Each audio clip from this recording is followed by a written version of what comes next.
Hello दोस्तों, स्वागत है आपका आपके अपने चैनल एसएस स्टोरीज में। दोस्तों, आज की कहानी का शीर्षक है बदतमीज बेटा बेटी और संस्कारी बहू और दामाद। आइए जानते हैं इस कहानी में क्या हुआ। बेटे नालायक होते हैं तो सुना था, लेकिन जब बेटी ने भी सबके सामने माँ को दिखाया नीचा और बोली कि माँ, आपको कपड़े पहनने की तमीज नहीं है, कैसे भी कहीं भी गवार की तरह चल देती हो, तो बहू ने किया कुछ ऐसा कि अपनी ननद के होश ठिकाने लगा दिए और किया कुछ ऐसा कि दोनों दांतों तले उंगली दबाने लगे। आइए जानते हैं कि उन्होंने ऐसा क्या किया। कनिका, थोड़ा फटाफट हाथ चलाया करो यार, पता नहीं तुम्हें मेकअप करने में कितना टाइम लगता है। आज फिर से हम लोग लेट हो जाएंगे और देखना, यह सब सिर्फ और सिर्फ तुम्हारी वजह से होगा। इतनी ही देर में बाहर से आवाज देती हुई देवकी जी बोली, कनिका बेटा, तूने मुन्ना को डायपर नहीं पहनाया था क्या? देख, इसने टॉयलेट कर लिया है। तू एक काम कर, इसे डायपर पहना दे। अपनी माँ की इतनी आवाज सुनकर रजत बहुत तेज आवाज में बोला, एक कम थी जो आप और आ गई यहाँ पर। गाड़ी में बैठिए, जाइए गाड़ी में बैठिए और अपने साथ डायपर लेकर आ जाऊंगा मैं। रास्ते में जाते वक्त पहना देना, हर काम में समय लगाती है। रजत बात बढ़ाए जा रहा था और कनिका गुस्से में उसे देख रही थी बस, और कहने लगी, छोड़िए माँ जी, आप एक काम कीजिए, आप मुन्ना को लेकर चलिए, तो बस इसकी डायपर लेकर ये आपके पीछे पीछे आते हैं, क्योंकि यह तो हमेशा ही घोड़े पर सवार रहते हैं। ऑफिस से 10-20 मिनट पहले नहीं आया जाता है, बस घर आते ही इन्हें सब तैयार चाहिए। रहने दीजिए माँ जी, मैं कुछ मेकअप वेकअप नहीं कर रही, अब ऐसे ही चली जाती हूँ। जब लोग इन्हीं ही ताने सुनाएंगे ना, तो सब पता चल जाएगा। इस पर रजत बोला, कनिका फालतू में तमाशा करने का काम मत करो, फटाफट तैयार होकर नीचे आ जाओ। चलिए माँ, आप चलिए, मुन्ना को लेकर उसकी डायपर लेकर मैं आता हूँ। इतना कहकर रजत अपनी माँ के पीछे पीछे गाड़ी की ओर चल दिया और जाते ही ठीक 2 मिनट बाद गाड़ी का हॉर्न बजाने लगा और भागती दौड़ती कनिका भी जल्दबाजी में गाड़ी में आकर बैठ गई और फिर रजत से बोली, चलो, या फिर मुझे ही कहोगे कि तुम्हारी वजह से पूरा फंक्शन मिस हो गया। टेढ़ा मुंह करती हुई कनिका बोली और रजत ने गाड़ी स्टार्ट कर दी। इधर जैसे ही वे लोग फंक्शन में पहुंचे तो वहां जाकर देखा कि उनके बाकी सभी रिश्तेदार भी आए हुए थे और वहीं पर रजत की बहन सोनिया अपने पति सुजल के साथ थी। अपनी माँ को देखकर सोनिया भी बहुत खुश हुई और भैया भाभी से भी बहुत अच्छे से मिली। थोड़ी देर बाद सोनिया के साथ उसके अन्य परिवार वाले भी थे। जब सोनिया की सास उसकी माँ से मिली और उसके और भी रिश्तेदार उसकी माँ से मिले, तो सोनिया अजीब तरह से अपनी माँ को देखने लगी और फिर उनका हाथ पकड़कर एक तरफ ले गई और बोली, माँ, आपके पास और कोई कपड़े नहीं थे क्या? क्या यही कपड़े बचे थे आपके पास? कितना लाइट कलर है इनका, और आप कोई और कपड़े पहनती हैं। आपको ना सच में रहने सहने की तमीज नहीं है, कैसे भी कहीं भी मुंह उठाकर चल देती हो। कम से कम यह तो देखा करो कि शादी विवाह में जा रहे हैं तो थोड़ा ढंग से जाएं, और ऐसे ही भाभी हैं जो आपका बिल्कुल ध्यान नहीं रखती। चलो, अब मुझे तो इतनी शर्म आ रही थी ना इतने सारे लोगों के सामने, जब मेरी सास ने अपने रिश्तेदारों को बुलाकर आपको इंट्रोड्यूस करवाया, तो पता नहीं कैसे चल देती हो कहीं भी। चलो कोई बात नहीं, अब चलो यहाँ से। थोड़ी देर तक घूमते रहे और एक दूसरे से बातचीत करते रहे। थोड़ी देर बाद कनिका ने रजत को कहा कि रजत, गाड़ी में बैठने के बाद मुन्ने को डायपर पहनाने का याद नहीं रहा, जाओ जाकर आप गाड़ी से जरा डायपर निकाल लाओगे। तो रजत गया और थोड़ी ही देर में वापस लौटा। आते ही अपनी माँ पर चढ़ बैठा। 4 रिश्तेदारों के सामने ही ऊंची आवाज में अपनी माँ से बोला, माँ, आपने मुन्ने का डायपर नहीं रखा क्या? तो अपने बेटे की बात पर देवकी जी रजत से बोली, बेटा, मुन्ने की डायपर तो तू लेकर आया था ना।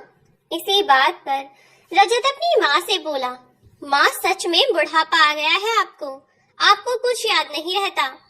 वहीं पास में सोनिया भी बैठी हुई थी और सोनिया का पति और उसकी सास भी। हंसता हुआ वे उन लोगों के सामने कहने लगा, सच में आपको नहीं पता, सचमुच माँ को एक काम बोल दो तो यह एक काम भी नहीं कर सकती, हर चीज भूल जाती हैं।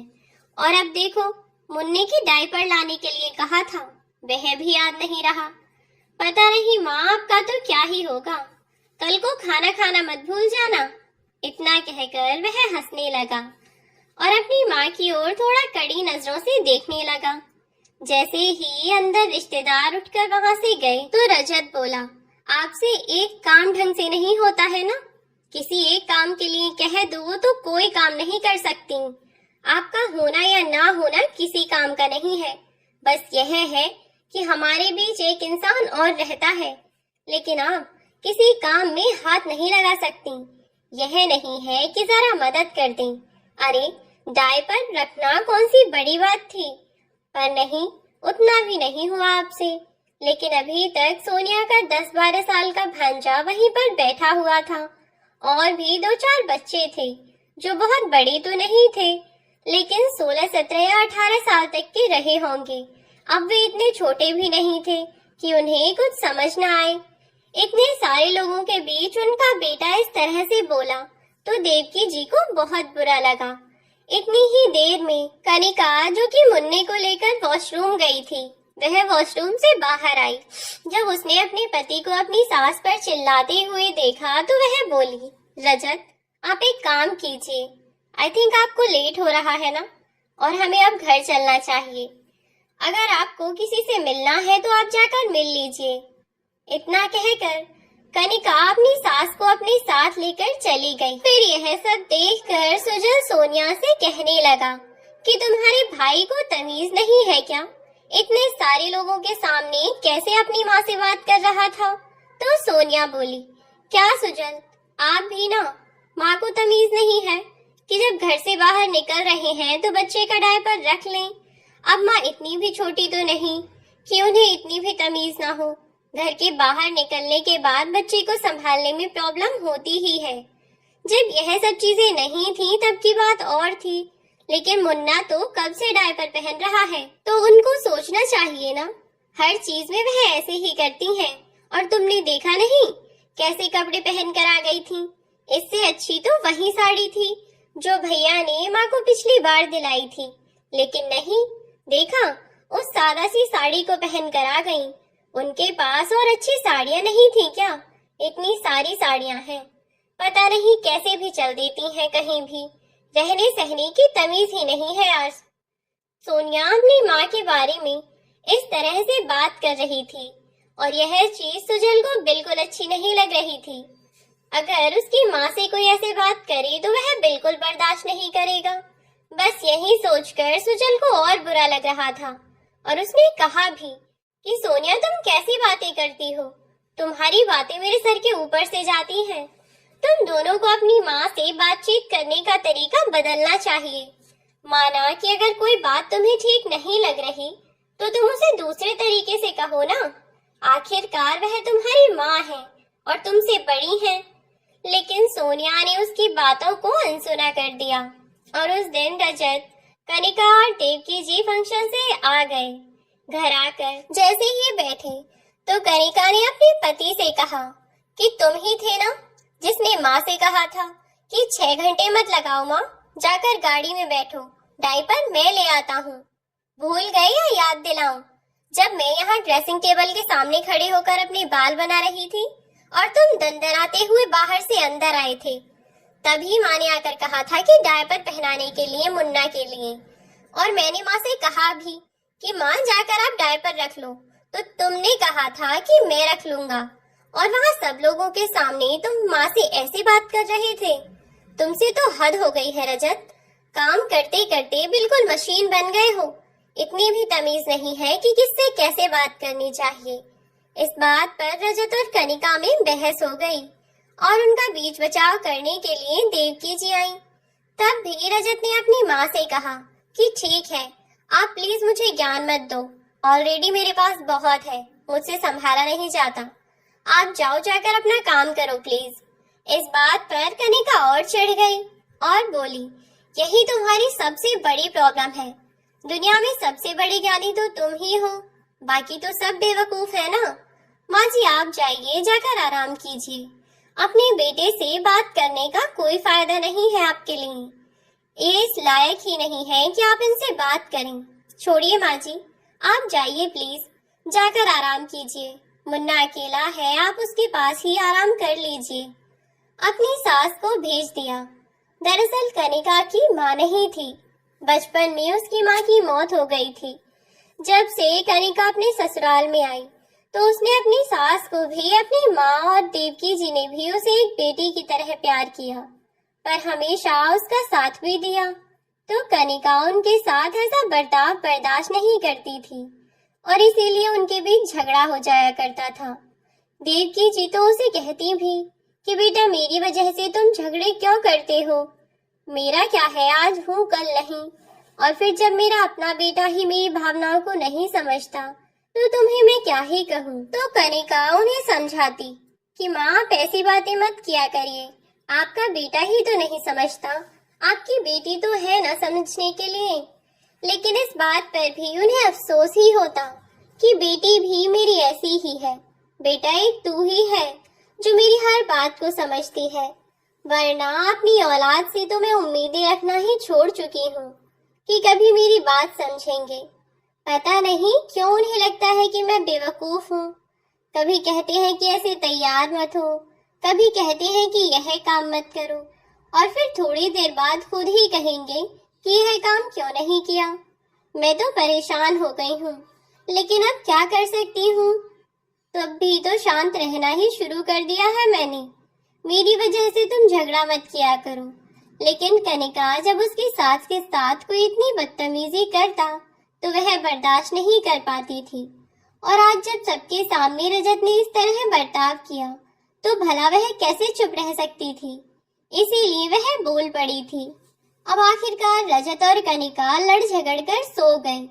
अगली सुबह उसे अपनी गलती का कोई एहसास ही नहीं था। उसने नखरे में ऐसे ही बस नाश्ता किया और चल दिया। कनिका ने उससे बात भी की और उसे समझाने की कोशिश भी की। तब कनिका ने उसे बहुत प्यार से समझाया कि रजत आप मेरी बातों का बुरा मत माना कीजिए, बस एक बार सोच कर देखिए, अपने आप को माँ की जगह रख कर देखिए। आप एक बात बताइए, आप अपने बच्चे के लिए कितना सब कुछ कर रहे हैं ना।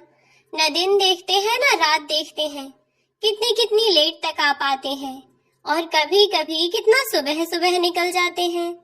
यह कितनी कितनी रात तक आप काम करते रहते हैं। मैंने देखा है आपको। किसके लिए कर रहे हैं आप यह सब, बताइए मुझे। तो रजत ने कहा, किसमें पूछने की क्या बात है कनिका, मैं ये सब सिर्फ तुम्हारे लिए ही तो कर रहा हूँ, तुम्हारे लिए, अपने बच्चों के लिए। तब कनिका ने उससे कहा कि रजत आप खुद ही सोचिए ना, मान लीजिए कि आप जिस औलाद के लिए इतना सब कर रहे हैं, जब यह बड़े होंगे तब तक आप बूढ़े हो चुके होंगे, और आपके साथ मैं भी। भगवान न करे कभी मैं आपसे दूर हो गई और आप इस दुनिया में अकेले रह जाएं। उस वक्त जब आप काम भी ना करते हो और आप सिर्फ घर में रहते हैं, आपके बच्चे बेटे बहू जैसा आपको खाना बनाकर खिला दें आप वैसा ही खा लें। ऐसे में आप अपने बच्चों से किसी चीज के लिए कहें और वह हर बात पर ऐसा ही बर्ताव करें आपके साथ जैसा आप माँ के साथ करते हैं, तो कैसा लगेगा आपको। सोच कर देखिए कभी, तब आपको एहसास होगा कि माँ को कितना बुरा लगता होगा। जब कोई इंसान जिस पर हम अधिकार समझते हैं, जिस पर हमारा अधिकार होता है, ऐसा इंसान हमसे छोटा होकर भी जब हमारी कोई बात सुनने को तैयार ना हो, हमारी बेइज्जती कर दे, सब लोगों के सामने हमें शर्मिंदा करे, तो कैसा लगता है। कभी सोच कर देखिएगा। कनिका ने इतने प्यार से समझाया तो रजत समझ गया, और अगले दिन उसने अपनी माँ से माफी भी मांगी और कहा कि माँ आगे से मैं इस बात का पूरा ख्याल रखूंगा। और रजत की यह बात सुनकर देवकी जी ने भी उसे खुशी खुशी माफ कर दिया। लेकिन रजत वह तो ठहरा कुत्ते की पूंछ। एक दिन उसे जो बात करने का ने समझा दी, अगले ही दिन उसके दिमाग से वह बात छूमंतर हो गई और उसे कुछ भी याद नहीं रहा। ना ही उसे कुछ समझने की कोशिश की। सुबह सुबह रजत ऑफिस के लिए जा रहा था।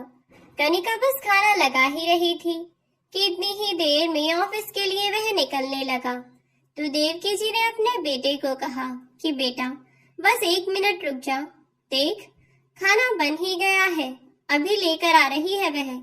इतना कहकर फटाफट किचन में जाने लगी और कहने लगी, तू बैठ, मैं फटाफट नाश्ता लेकर आती हूँ। इतना कहकर वे जल्दी से प्लेट में पराठे रखकर ले आई और दरवाजे पर पहुंच चुके रजत को आवाज दी और कहा, बेटा घर से खाली पेट मत निकला कर, कुछ खा के चला जा, खाने को छोड़कर नहीं जाते। देख टेबल पर खाना रखा है और तू बिना खाए जा रहा है, अच्छा नहीं होता, चला जा फटाफट खाना खाकर ही जा। उनके इतना कहते ही रजत फिर से अपना वही रूप दिखाने लगा। क्या खाना खाना लगा रखा है माँ, खाने के अलावा भी बहुत कुछ काम है मुझे, आपकी तरह नहीं है कि बस सुबह उठो, बस नहाओ धो और खाने लग जाओ, और भी बहुत काम करने पड़ते हैं मुझे। आपकी जिंदगी में तो बस खाना ही रह गया है, लेकिन मुझे और भी बहुत कुछ करना पड़ता है। आप खाती रहो खाना, मैं जा रहा हूँ। इतना कहकर गुस्से में रजत पैर पटकता हुआ फिर से निकल गया। लेकिन इस बार देवकी जी को दुख थोड़ा ज्यादा हुआ, क्योंकि अब उन्होंने अपने बेटे से उम्मीदें लगा ली थीं कि वह उनसे तमीज से पेश आएगा, लेकिन वह फिर से वहीं अपनी बदतमीजी करने लगा। तो आज अपने बेटे के व्यवहार पर उनकी आंखों में हल्की सी नमी आ गई, लेकिन कनिका ने अपनी सास को रोने नहीं दिया और उन्हें संभाल लिया। ऐसे ही उनसे बातें करती रही और कहने लगी, अच्छा माँ, आप ना बिल्कुल परेशान मत होइए, ये है जैसा आपके साथ करते हैं ना, देखना बिल्कुल उनकी औलाद भी ऐसा ही करेगी उनके साथ एक दिन। अब खाना खाइए आप। अब कनिका और उसकी सास दोनों ने ही रजत को समझाना छोड़ दिया। देवकी जी न उससे ज्यादा कुछ कहती और ना ही ज्यादा मतलब रखती थी। अब उन्होंने अपने बेटे की बातों को अनसुना करना शुरू कर दिया था। वह रजत को इग्नोर करने लगी थी, और यह किसी और का नहीं बल्कि उनकी अपनी बेटी जैसी बहू कनिका का आइडिया था। और इधर फोन पर जब भी सोनिया की माँ से बात होती तो वह अपनी माँ से कुछ पूछने की बजाय, उनसे कुछ सीखने या कुछ जानने की बजाय हमेशा उन्हें कुछ ना कुछ सिखाने में लगी रहती थी। जिंदगी का अनुभव उन्हें अपनी बेटी से कई गुना ज्यादा था। जब भी सोनिया उन्हें कोई बात बताती तो कहने लगती कि माँ, आज मेरी अपनी सास से ऐसी बात हो गई, वैसी बात हो गई, और वह उसे समझाने की कोशिश करती कि बेटा सास को भी अपनी माँ मानकर उनकी सेवा किया कर, 2 बातें सुन लेगी तो छोटी नहीं हो जाएगी। कभी कभी इंसान को चुप लगाना ही सबसे बेहतर होता है। तो बस वे इसी बात पर भड़क पड़ती कि मैं क्यों चुप लगाऊं, जब मैं गलत नहीं हूं तो मैं चुप नहीं रहूंगी, मैं तो किसी की नहीं सुनूंगी, क्यों सुनूं मैं किसी की, मैं अपने पति की नहीं सुनती तो उनकी ही क्यों सुनूंगी। और फिर वैसे भी आपकी तरह नहीं है माँ कि कोई गलत कह रहा है, सही कह रहा है, बस चुपचाप सुनकर बैठ जाओ। और वैसे भी मैं ऐसा नहीं करूंगी, मैं आज के जमाने की पढ़ी लिखी एजुकेटेड लड़की हूँ। आपकी तो मजबूरी हुआ करती थी लोगों की बातें सुनना, लोगों के ताने सुनना, क्योंकि आप पढ़ी लिखी तो थी नहीं। अगर आप लोगों की बातें सुनती नहीं तो क्या करती, वही आपको शुरू से सिखाया गया और वही बातें आप मुझे सिखाती रहती हो। अरे माँ, जमाना बदल गया है, अब पहले जैसा कुछ नहीं रहा, तो आप यह सब बातें मुझे मत सिखाया करिए, क्योंकि अब जमाना बदला है और मैं भी बदली हूँ। मैं आज के जमाने की लड़की हूँ, पहले की तरह नहीं। ऐसे ही न जाने कितनी बातें उनके बीच हुई, कितने किस्से हुए। कोई भी बात होती तो अक्सर ही वह अपनी माँ को कहानियां सुनाने लग जाया करती थी, और हर एक बात पर ऐसे दर्शाती जैसे उन्हें कुछ आता ही नहीं है।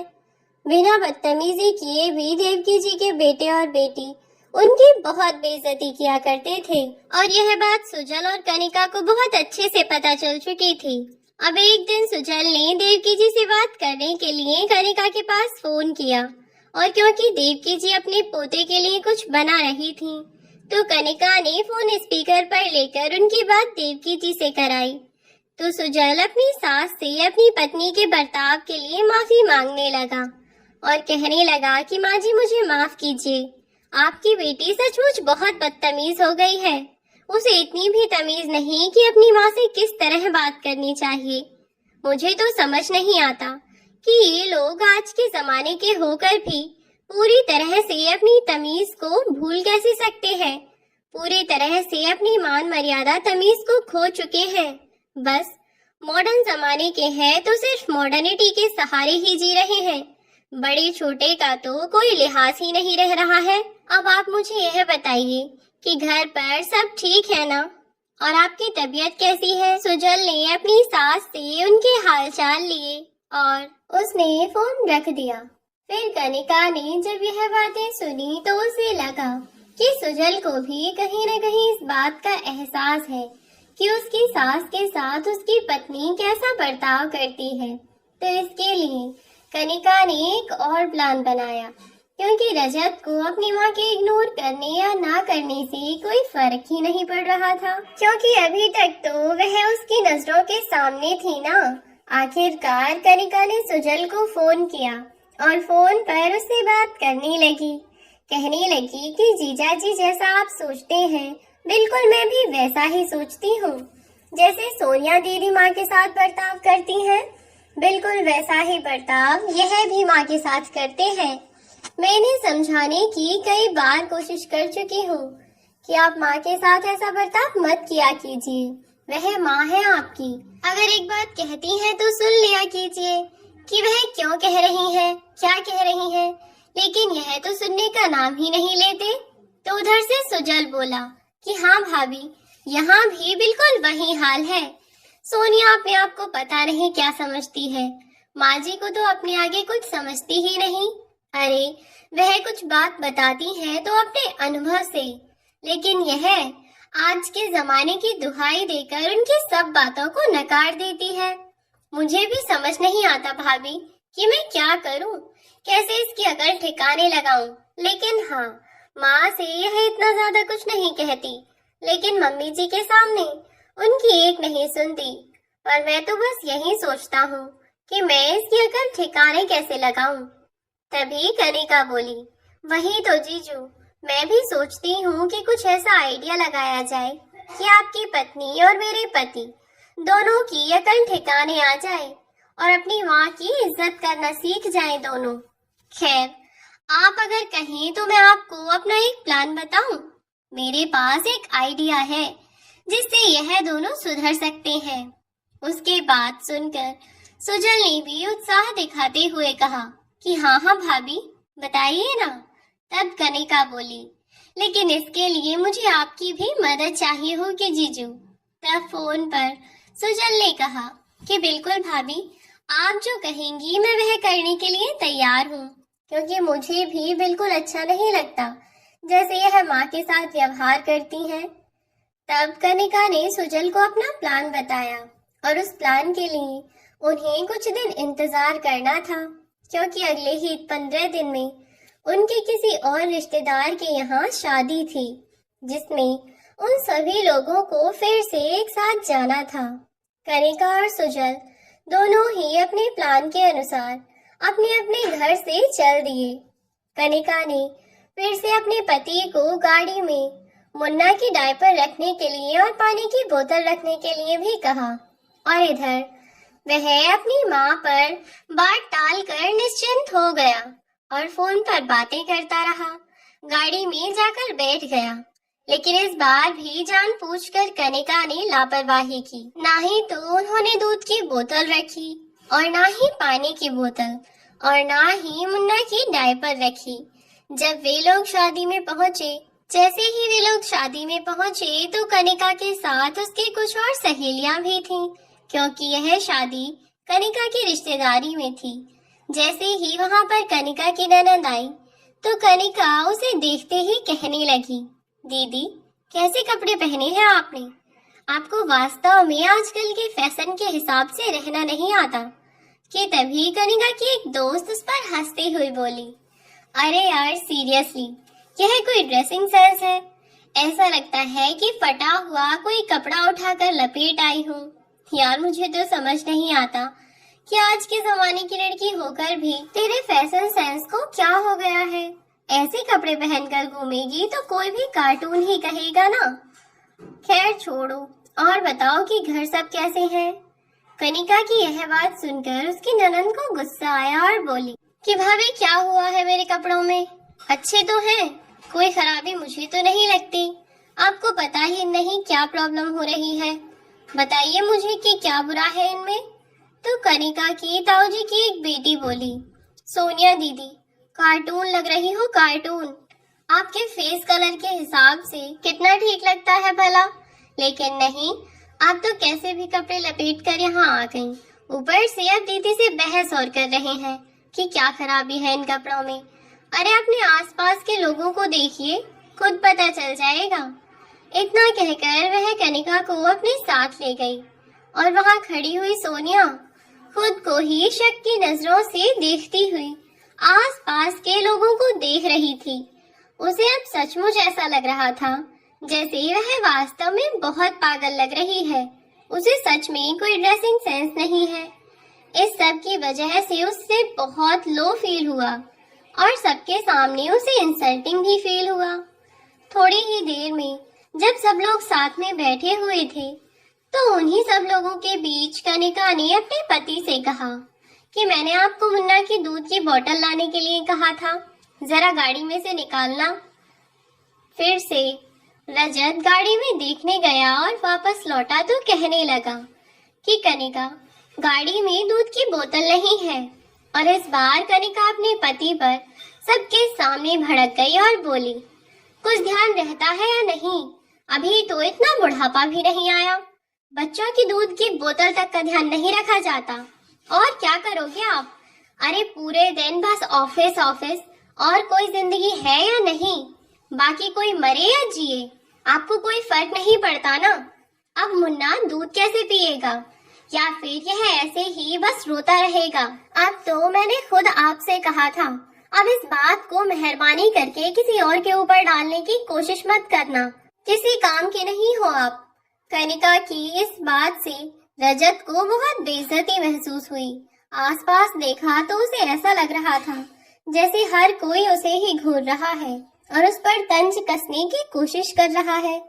रजत अपनी नजरें नीचे करके फिर से वहां पहुंचा जहां सोनिया अपने हस्बैंड के सुजल के साथ खड़ी हुई थी और सोनिया से बातें करने लगा। लेकिन इधर तो सुजल ने भी सोनिया से फिर से वही बात कही कि सोनिया इस कलर में तो तुम एकदम बेवकूफ लग रही हो, इतना ब्राइट कलर पहन कर आई हो। सचमुच यार, मैं तो सोचता था कि तुम्हारा ड्रेसिंग सेंस बहुत अच्छा है, लेकिन तुम भी ना कहीं भी कुछ भी पहन कर चल देती हो, कार्टूनों की तरह। यहाँ यह मैक्सी सी पहनकर भगी चली आई हो। अरे घर में और कपड़े नहीं थे क्या?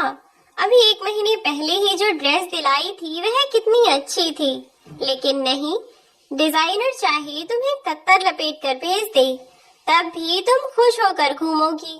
पता नहीं क्या पहनकर घूम रही हो। आसपास देखो, सब लोग तुम्हें ही देख रहे हैं, एकदम पागल लग रही हो। कुछ लोग तो हंस भी रहे हैं। हंसती हुई 2-3 लड़कियों की ओर देखकर नजरें चुराते हुए सुजल ने कहा, और जब सोनिया ने उन्हें देखा तो उसे और भी बेकार लग रहा था। आज पहली बार इतने लोगों के सामने, सबके सामने उसे शर्मिंदगी महसूस हुई और इस बात का एहसास हुआ कि जब कोई सबके सामने आपकी ऐसी बेइज्जती करता है तो आपको कैसा लगता है। लेकिन अभी इस बारे में सुजल और कनिका ने रजत और सोनिया को कुछ नहीं बताया और ऐसे ही टाइम बीतता रहा।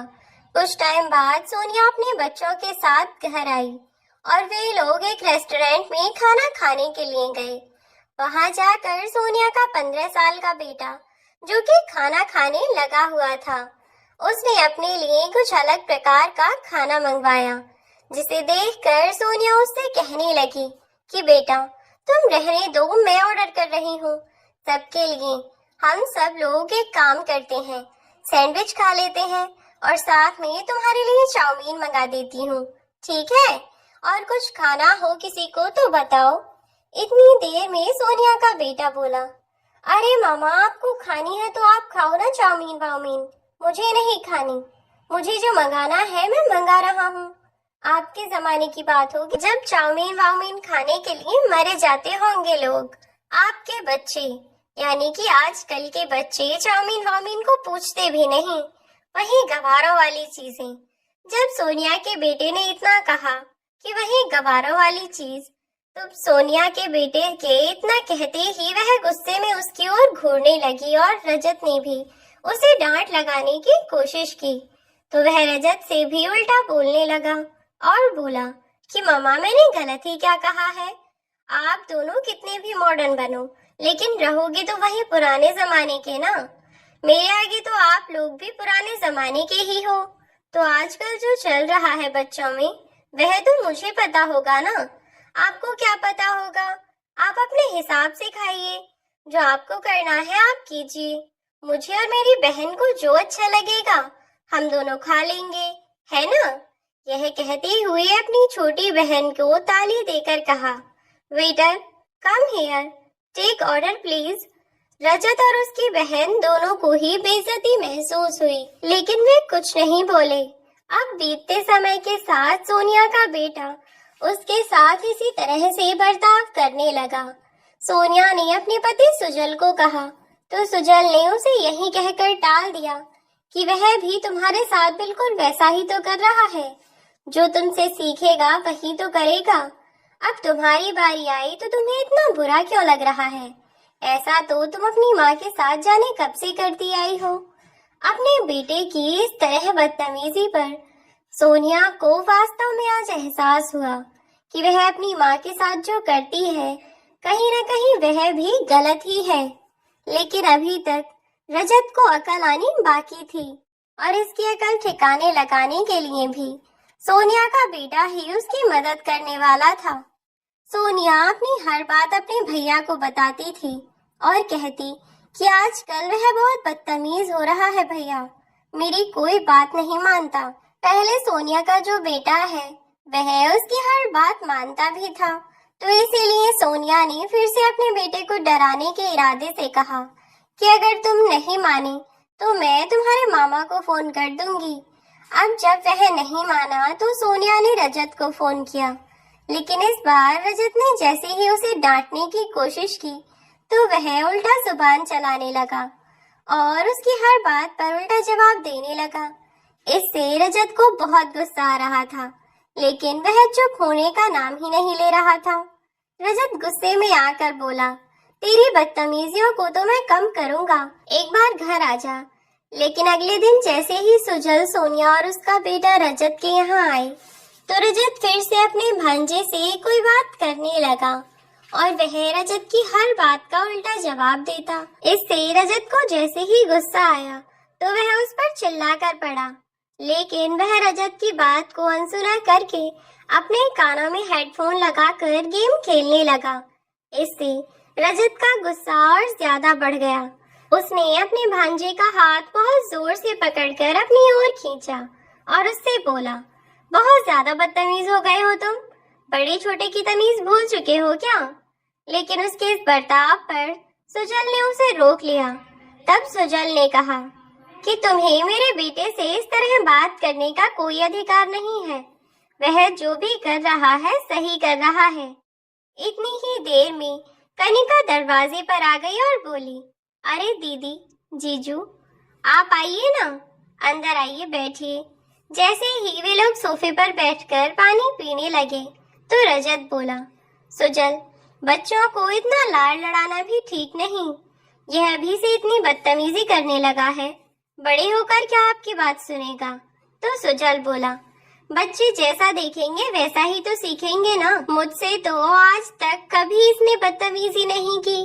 जैसे मैं अपनी माँ की हर बात मानता हूँ, यह भी मेरी हर बात मानता है। पता नहीं तुम्हारे साथ और मेरी पत्नी यानी अपनी माँ के साथ ही ऐसा क्यों करता है। कि इतनी ही देर में कनिका पीछे से आई और बोली, अरे जीजू, इसमें पूछने की क्या बात है और सोचने की क्या जरूरत है। यह दोनों भी तो माँ जी के साथ ऐसा ही बर्ताव करते हैं ना। जब बबूल का पेड़ बोएंगे तो इन्हें थोड़े कांटे तो मिलेंगे ही ना। जैसे कर्म इंसान करेगा उसे वैसा ही फल भी मिलेगा। अब अभी तो सिर्फ दीदी को पता चल रहा है। मुन्ने को थोड़ा बड़ा होने दीजिए। जब अपने पिता को अपनी माँ के साथ ऐसी बदतमीजी करते देखेगा ना, तो 1 मिनट नहीं लगाएगा इन्हें उल्टा जवाब देने में। वह भी यही सोचेगा ना कि जब यह अपने माँ बाप की इज्जत नहीं कर सकते तो मैं क्यों करूं, है ना जीजू? कनिका की इस बात पर सहमति जताता हुआ सुजल बोला, हाँ बिल्कुल ठीक कहा आपने भाभी, बिल्कुल ऐसा ही होगा। कहीं न कहीं इंसान अपने हर एक काम के जरिए अपना भविष्य तय करता है।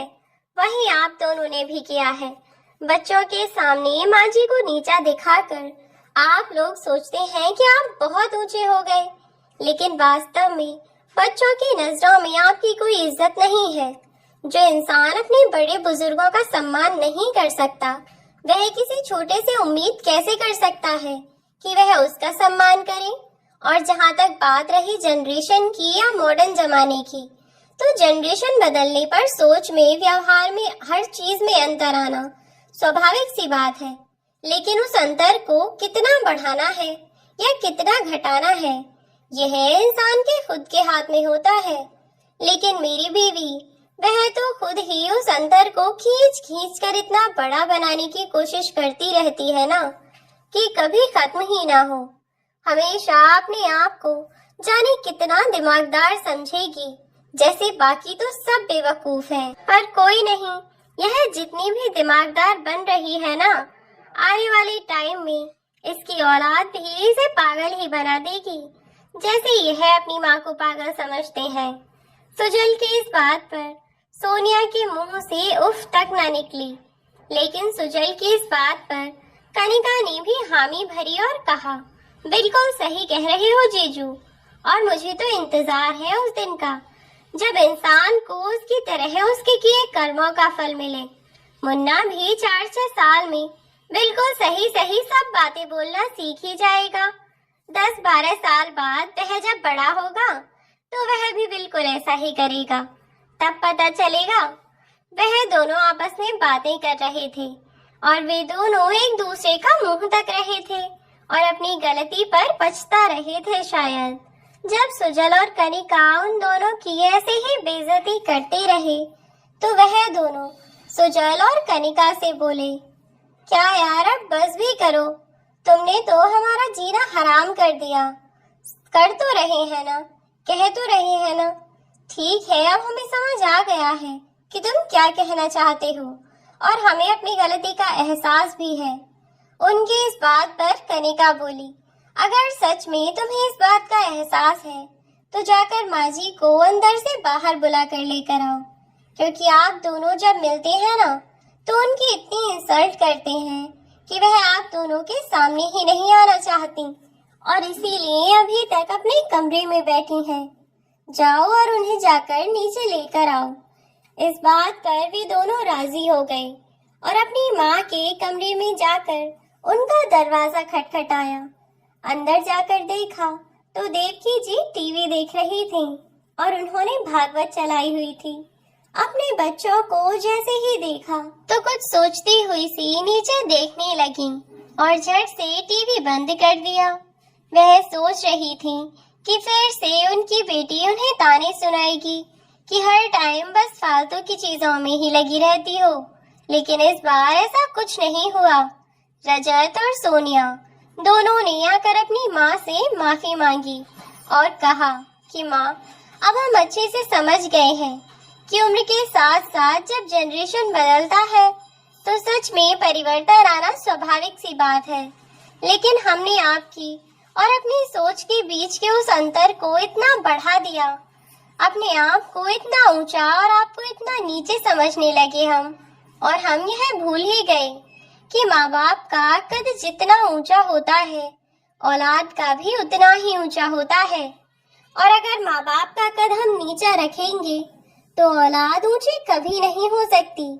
इसीलिए हमें माफ कर दो माँ, आगे से हमसे ऐसी गलती नहीं होगी, हम फिर से कभी ऐसी गलती नहीं करेंगे। दोनों ने अपनी माँ से माफी मांगी और अपनी माँ को नीचे लेकर आए। आज देवकी जी बहुत खुश थीं।